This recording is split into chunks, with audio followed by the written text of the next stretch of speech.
So this past weekend, oh, sorry. No. You're This past weekend, we had the opportunity. If Wanderers will recall, we sat down with our buddy Red, Dustin Harris, and we talked to him about the Korn Ferry Tour Championship down in Victoria. And Dave was gone celebrating Gam's birthday. You got to celebrate when you get to 90 because that's a good run. Yeah. So Big Mason and I went down to Victoria National, and we took it all in. Wow. And Heard that about you. I had a blast. I think it was great. It was cool.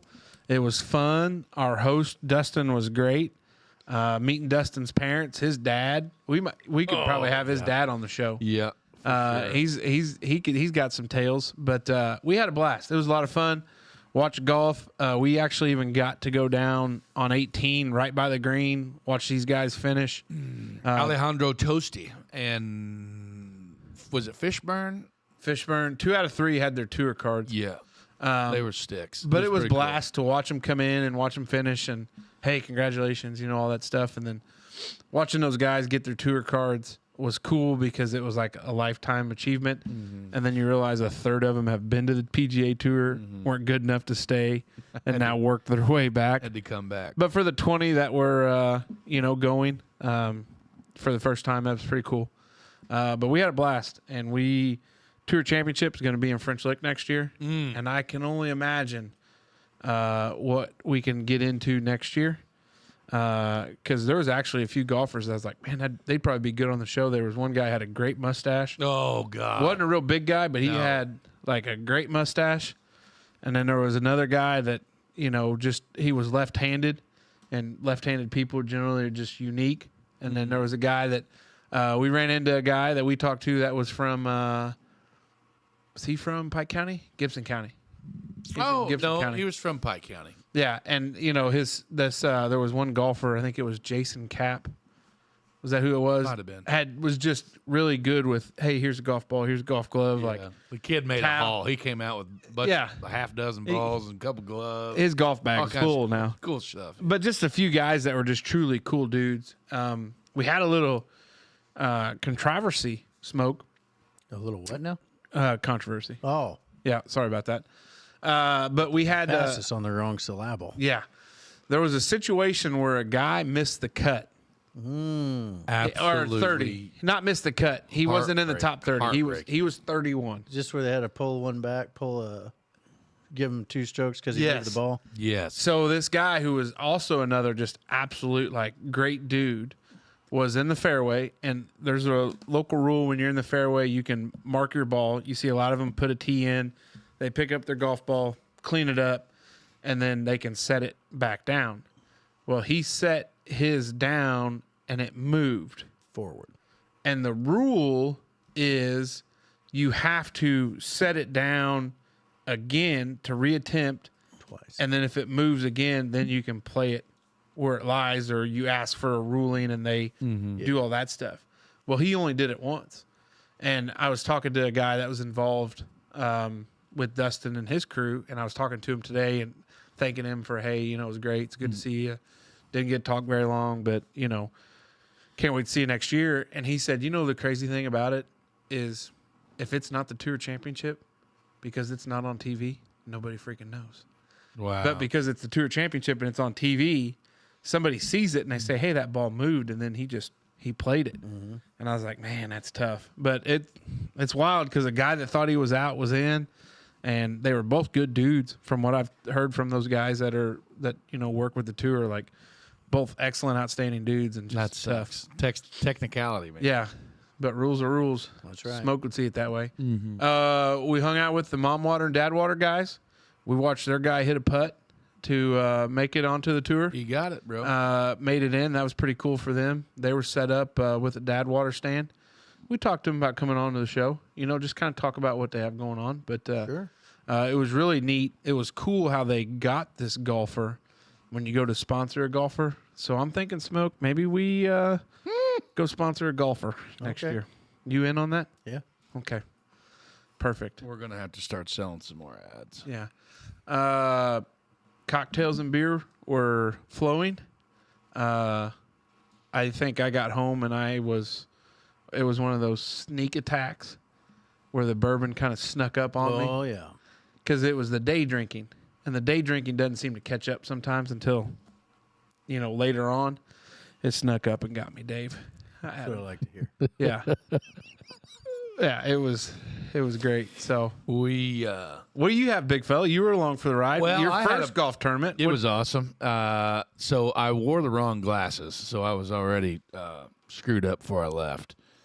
But that was a absolutely phenomenal experience. It was neat, like golf in the raw. Like it was the etiquette was on point. Like I think at one point the dude, if you can believe this, we were like on number 9 green, right in front of a gymongous like electronic leaderboard, and the viewing area, or the quote unquote peanut gallery, was quite some distance away from the green because of the lay of the land where the green was. There really wasn't. It was out on basically like a peninsula out into the water, and there's just not very spectator friendly, I guess you would say. So I didn't think that I needed to like really put the muzzle on. You know what I mean? I was just talking to this gentleman from over. He said he lived over by Petersburg, played at Pride's Creek quite a bit, and we were talking to him. We did humbly brag that we were Velpen. Yeah, we won the Velpen disposal invite, Velpen Invitational. But we were talking, and the guy with the old quiet stick, like just gave me the old, the old 1-2 there. You know what I mean? With the quiet stick. He's flashing this big-ass white stick that says quiet on it. And I thought, well, goddamn, Gramps. I mean, that guy's 30 yards away, 40 yards away from me. I mean, I know my voice carries, but Jesus Christ, there's 17,000 people 25, 30 yards across the lake from him, rip-roaring drunk in a damn skybox. And here I am just... having a normal conversation, and I thought, wow. So they take that shit serious, which is pretty wild. But no, man, it was crazy. I felt out of place. I would say it. Like I felt out of place slightly. You know what I mean? Like it's I guess that caliber of golf. Like I was telling Casey's buddy Tyler, like and old Swing Dog, I was telling those guys several times. I was like, it's wild to not see anybody like not drinking beer while they're playing golf, or not trying to find their ball and their gunch off the tee box, or you know what I mean? Like it's just seeing golf played at that level is absolutely mind-boggling. Like these guys they're good. You know what I mean? And I think that's really cool seeing that firsthand. You know what I mean? I think I'm not going to mention any names because I'm not going to go into that branding thing, but like there's another professional golf tournament, like professional series of golf, like another league. Yeah, there you go. And I think it's a little bit more like drinking friendly and trashy. Trashy, yeah. And I think maybe that would be neat because they're still really, really top tier golfers. But I think it would be like the atmosphere might be just a little bit different than, say, the other league, if you can smell what I'm stepping in. Oh, yeah. Either way, though, course is absolutely beautiful. I know I would probably have to take a 5-gallon bucket along with me just because of how bad I suck off the tee box, but I still think it would be neat to play that course one time. I think it's beautiful. I think it's mind-boggling. 5-gallon bucket for? Golf balls. Like full of golf balls. Like I would have to have that many golf balls to play. I got you. But I think it's like that course is beautiful, and it's mind-boggling to think that that's just old stripper pits. Like that's just old spoil-ass coal mine ground that they've not good for nothing else. No, hell no. Yeah. It's just Makes a good golf pure course. junk, and it's beautiful. Really cool. Smoke, we had a moment. We went down to the old buffet. We went down to the buffet, and we made our first plate up. And I looked at Kobe. Hit the light. Oh, good. Hit the light. I think you hit the phone, the camera. Oh, that hit the light first. That could be an interesting thing. That was a scary minute there. So, Wow. anyways, Smoke, like we get done eating, and I go, well, I think you think we ought to double dip before we head back up. Big fella goes, well, yeah. I thought you were going with the other, like like the fear, like the pure look of terror in my eyes, like after we got our first plate. Oh, Yeah. when he So sat down in this chair, the spoke. chairs that I don't think they planned for very many fat people at this golf tournament. Because these oh God, Dave, these chairs were like, it was definitely screaming help me, like when I was sitting on it. He goes, "Hey, do you think the chair's okay?" I'm like, "Buddy." I said, what do you think the over under is on me absolutely going flat on my back when I sit down on this son of a bitch? Your lid's off a little bit there. That's okay. Thank you. But yeah, no, we sit down, which primetime catering, I don't know that this shit was killer. Prime. Yeah, they did a good It job. was good. They had like kielbasa sausage, macaroni and cheese, corn, green beans, a salad. Oh, it was killer. But yeah. Oh boy, over here, Mr. Snooty White Collar Cat says, "Hey, you think it'll look bad if we, grab another plate before we?" Because the eating area was separate from the viewing area on the 18th. Drinking area. Like you could take your food up there and stand and eat, or sit at a bar top if you wanted to. But I knew going down there that it was going to be like a multiple trip deal. Oh, it's a buffet. Yeah, so I wasn't gonna it wasn't a buffet. It was served to you, but you could go through endless amounts of times. Yeah. And he's like, "You think we should hit her up again before we go up?" The old I'm double like, dip. The old double dip. Yeah, like throw that plate in the trash, buddy, and get your ass back in line. Yeah. And we did, and it was good. And we did, Dave, I don't want you to think that it was just all play for us. We told some folks about the podcast. Yeah. We were on the first tee. It was kind And- of a funny moment. Yeah. There was a ruckus going on at the driving range. And what was it? Like, holy F, Mark. Like the guy with the quiet stick, there's a foursome teeing off.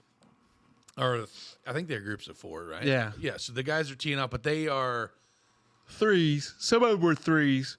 What's that mean? Well, some of them there was only threes. So like in the groups Oh, were yeah, guys No, that so were, these guys teed off. They started on hole 10. Mm-hmm. That means that they weren't in contention. They weren't in contention. They were they're basically just looking for points to finish their season.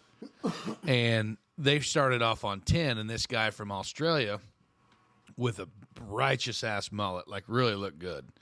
And some dudes, the number one tee box is adjacent to the range, but there's like a big wall of fox grass and a bunch of, I guess you would call it wannabe heather, you know what I mean? Like just a bunch of grassy shit in front of the line. And this dude's over there on the range.